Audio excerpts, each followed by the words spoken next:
Assalamualaikum warahmatullahi wabarakatuh. Sahabat semua, kembali dengan saya untuk berbagi informasi, berbagi pengetahuan dan berbagi pengalaman.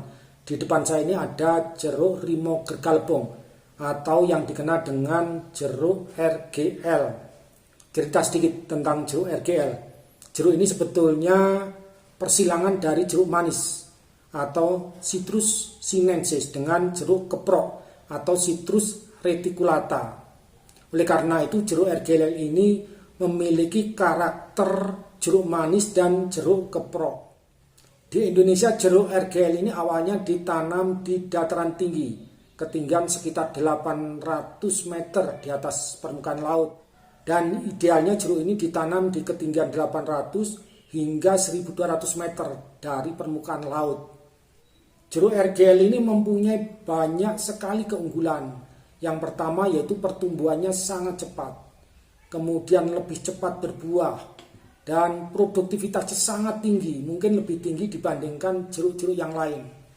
Ukuran buahnya juga besar-besar ya, 1 kilo biasanya sekitar 4-6 buah.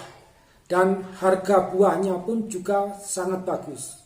Karena berbagai keunggulan inilah tidak mengherankan jika akhir-akhir ini jeruk RGL dikembangkan besar-besaran di berbagai tempat, bahkan mulai dicoba ditanam di dataran rendah. Cukup banyak pertanyaan ya, yang menanyakan dan perlu penjelasan apakah jeruk RGL ini cocok untuk ditanam di dataran rendah.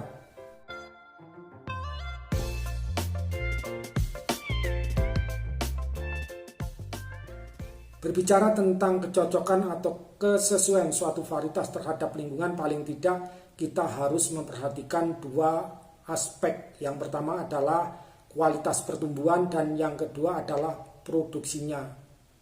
Dari pertumbuhannya jeruk keprok RGL yang ditanam di dataran tinggi maupun dataran rendah itu tidak jauh berbeda, dan di dataran rendah itu lebih cepat.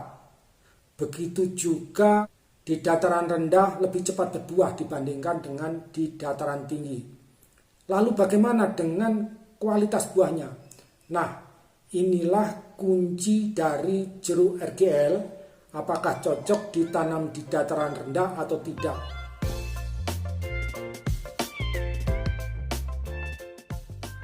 Kebetulan ini ada jeruk RGL yang dikirim dari Banyuwangi, tentunya dari dataran rendah, dan ini dari Kota Batu, dari dataran tinggi. Jeruk dari Banyuwangi ini dikirim oleh Bapak Bayu Effendi ya, Bapak Bayu Effendi. Kemudian yang dari Batu ini dari Bapak Suswanto. Mari kita lihat kualitas buah dari luarnya. Nah, dari warnanya jeruk RGL dataran rendah warnanya hijau kekuningan. Sedangkan yang di dataran tinggi ini warnanya kuning hingga oranye. Nah, ini dari warnanya. Kemudian dari kulitnya, tekstur kulit RGL dataran rendah ini lebih kasar karena pori-porinya itu lebih besar. Dan pangkal buahnya, perhatikan ini ada garis-garis cekung ya. Ini RGL dataran rendah. Sedangkan RGL dataran tinggi kulitnya halus ya, kulitnya halus, tekstur kulitnya halus karena pori-porinya kecil. Dan pangkal buahnya itu rata, tertutup semua, tidak ada garis-garis cekungnya. Ini perbedaan dari luar. Lalu bagaimana tingkat kemudahan untuk dikupas? Mari kita coba, kita kupas.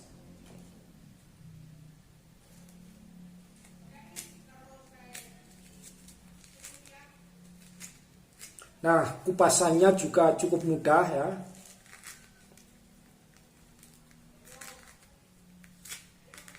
Nah, ini kupasannya cukup mudah. Kemudian kita coba yang dataran tinggi.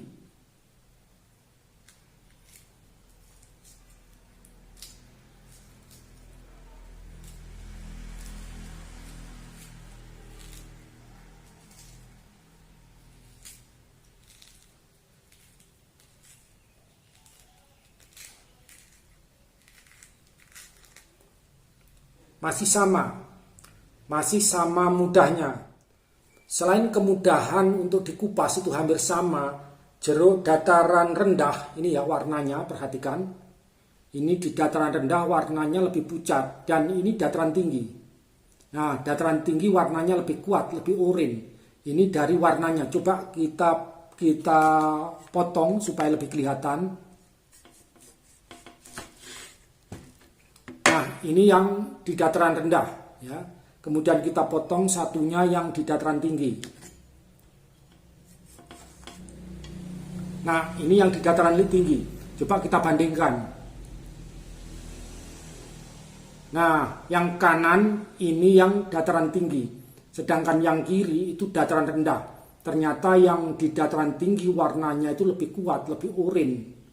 Kemudian kulit untuk yang di dataran rendah, ya, perhatikan, ini kulitnya tebal, ya, kulitnya tebal. Lalu yang di dataran tinggi, nah, yang dataran tinggi ini kulitnya lebih tipis dibandingkan dengan buah di dataran rendah.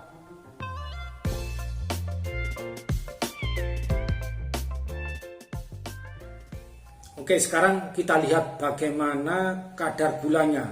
Nah, ini ada alat untuk mengukur kadar gula, ya. Dan ini coba kita jus dulu, ya. Ini yang RGL dataran rendah. RGL dataran rendah.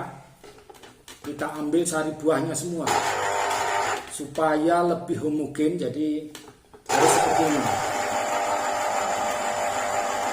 Oke, ini RGL dataran rendah, kita tidak butuh banyak, hanya sedikit ya, kira-kira 1 tetes. Tapi ini sudah homogen. Ini yang satunya tadi.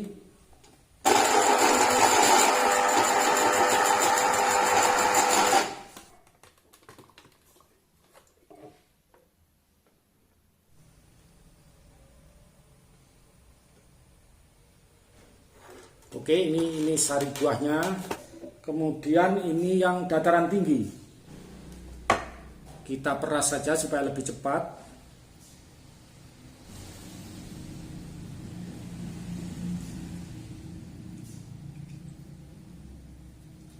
Oke. Satunya lagi.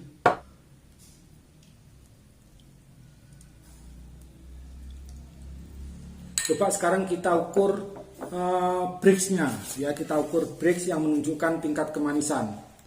Nah, ini kita cuci dulu alatnya. Oke. Sebelum kita melakukan pengukuran, ini bacaannya harus kita nolkan dulu. Oke, ini sudah nol, ya, sudah nol. Kita ambil sampelnya, ini RGL dataran rendah. Oke, kemudian kita start. Nah, Brix-nya 10,9. Ini untuk RGL dataran rendah. Kita matikan dulu, kita bersihkan, ya. Oke, sudah nol. Kemudian kita masukkan ini yang dari dataran tinggi. Coba kita lakukan pengukuran.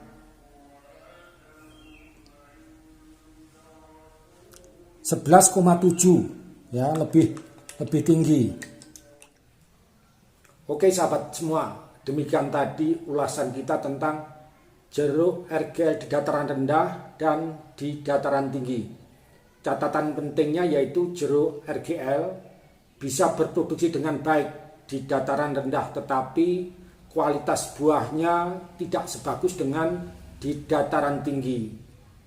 Dan mohon maaf, saya hingga saat ini belum berani untuk merekomendasikan pengembangan jeruk RGL di dataran rendah. Tetapi jika ada yang ingin menanam di dataran rendah, silakan. Yang penting pasarnya jelas. Karena yang kita khawatirkan jika kedua jeruk ini bertemu di satu pasar, maka tentunya jeruk RGL dataran tinggi lebih unggul dibandingkan dengan di dataran rendah. Jangan lupa untuk subscribe, nyalakan loncengnya supaya tidak ketinggalan dengan informasi terbaru dari video saya. Dan semoga keluarga selalu sehat, tetap semangat, salam sukses. Terima kasih.